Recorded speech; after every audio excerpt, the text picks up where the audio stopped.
In 1976, Argentina decided to get rid of any people that were suspected descendants, subversives, Peronists, socialists, and anyone with left-wing ideals. So then, in 1974, the elected president, Perón, died, so his wife took over power, and terrorism was on the rise, while hundreds of people were dying.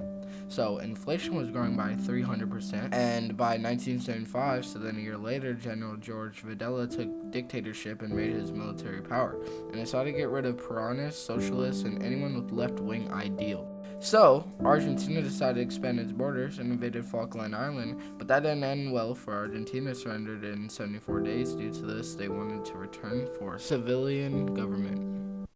The effects that it had on people were that many were forcefully disappeared from their homes, mass shooting, many women were raped, they were taken to detention centers where they were tortured and taken on death flights where they were pushed out of planes.